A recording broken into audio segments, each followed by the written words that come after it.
He studied in FC College, and I taught in FC College. My start of my career was from FC College, the Foreman Christian College. So we have lots of good memories from Foreman Christian College, Lahore. So as Dr. Saab talked about,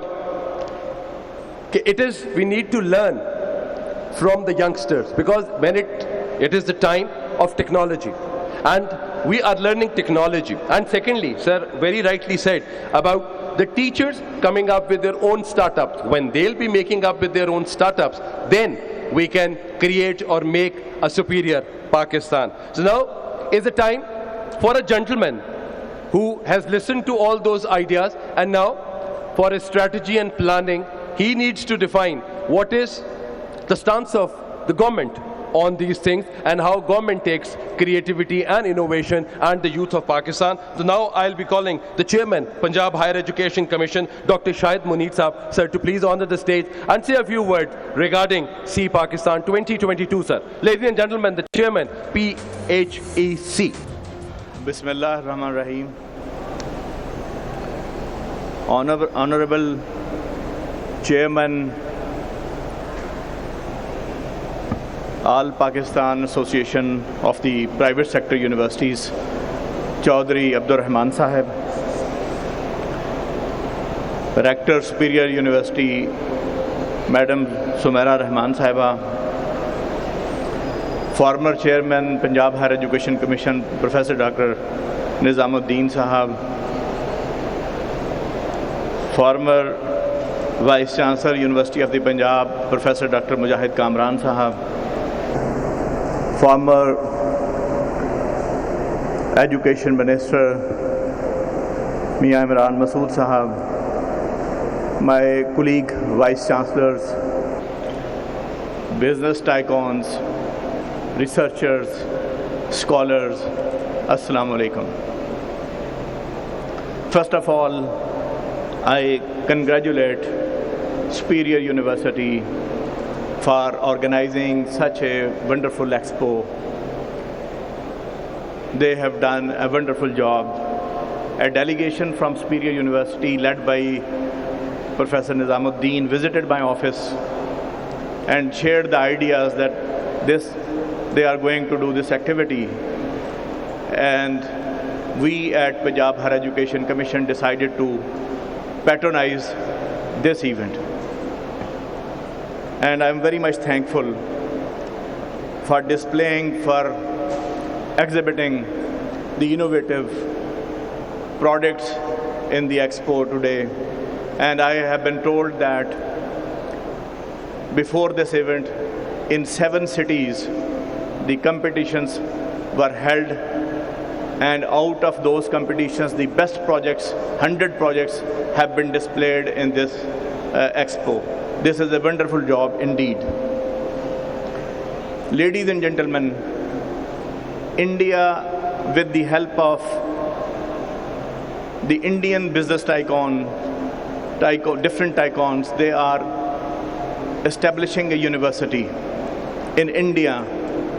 The idea is that until 2030, the graduates of that university will present 10,000 new business startups. Now, there is a dire need in Pakistan for a paradigm shift from teaching universities to research and teaching universities. We have been engaged extensively in teaching. Our universities have been in larger colleges where the pedagogical approach was only the lecturing.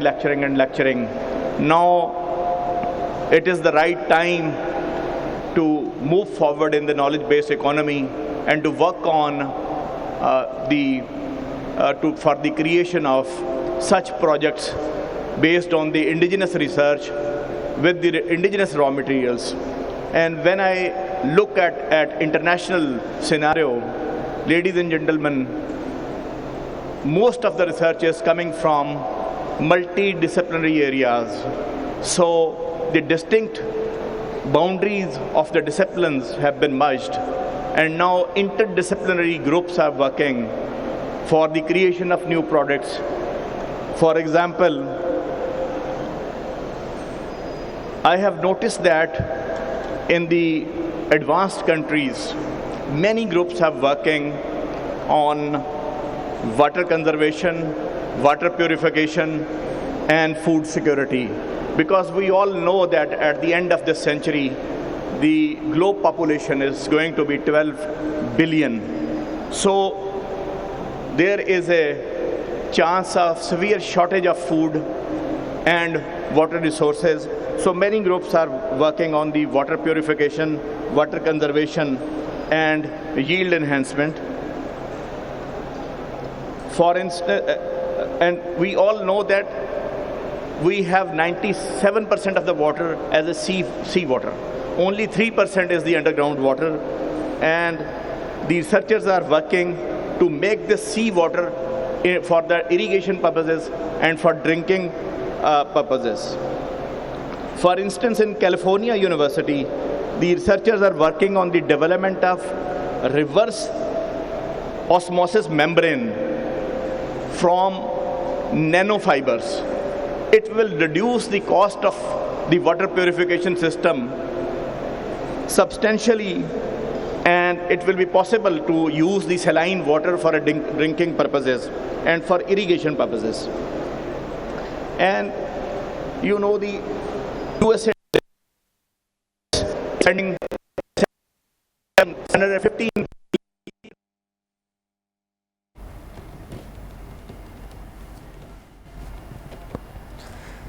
Pakistan को superior बनाने के लिए सी पाकिस्तान 2022 का इनकाद हो चुका है और chairman एप्सब Chaudhary Abdurrahman और रेक्टर सुपीरियर यूनिवर्सिटी डॉक्टर सुमर रहमान के अलावा कुछ दीगर वीसीज ने भी यहाँ पर ख़िताब किया है.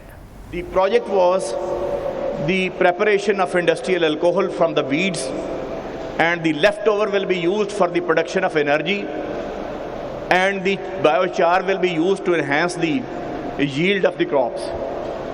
So the NASA is also spending a huge money on the creation of new ideas and the creation of new research.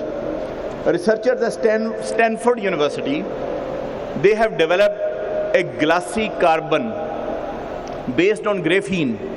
The thickness of that glassy carbon is less than 1 millimeter, and the strength of that glassy carbon is more than the slab of a 1 feet of concrete or iron. So similarly, I have noticed that the MIT Professor Martin has converted the carbon dioxide by using supercritical methods, by reducing the temperature below 40 degrees centigrade, and by exerting a high pressure, by exploiting the thermochemical properties of the CO2 to liquefy it, and by using it into different polymeric products. So scientists are agreed that they have discovered only 4% of this universe. 96% of the universe is yet to be discovered. That means the 74% of the universe is a mysterious dark energy, and 22% is the dark matter. And we do not know the dimensions of this dark energy and the dark matter. Similarly, in many universities in Europe, they are working on flying cars, and they have developed the protocols of the flying cars in the universities. For instance, the Volvo, with the help of a German university, has developed a car with a radar system. The car is operated without the drivers. It is an accident-free car. So at the Max Planck Institute and the Tesla, they both are working for a sustainable energy systems.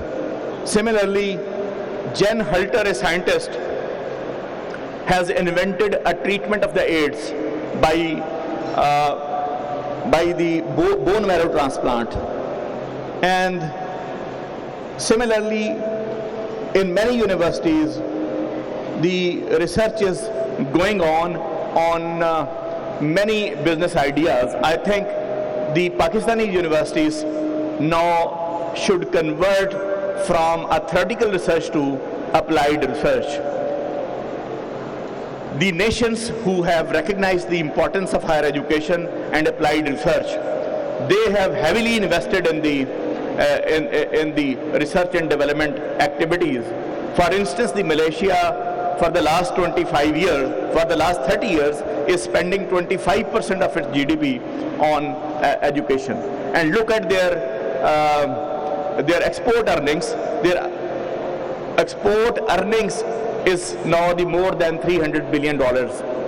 Similarly, the MIT, if you look at the MIT, the graduates, they have constituted 400 companies, and the revenues of those companies is more than $300 billion. So all the universities, Dr. Ali has mentioned, in Cambridge, many of the professors, they have their own companies, they have their own innovations, they have their own startups. So now it is the time for the vice chancellors of the public sector universities and the private sector universities that they should now shift their mode from just teaching. They should develop the state-of-the-art laboratories. And another idea is the collaborations and make the research groups based on the faculty from the private sector universities and from the public sector universities for a joint collaborations. By the sharing of the resources, I am quite sure that we can generate the ideas and we can develop the projects. So today's event is a very important event because under one roof the entrepreneurs, businessmen, elite academia is gathered. I think both the parties will get benefit from this. And once again, I congratulate the Superior University, Chaudhry Abdur Rahman Sahab, Madam Sumaira Rahman Sahiba, the Association of the Private Sector Universities of Pakistan, and all the researchers from the universities from the Pakistan, that they have gathered for a noble cause. And the idea, the name is the See Pakistan, the innovative Pakistan, a creative Pakistan. Thank you very much, sir, for providing this opportunity.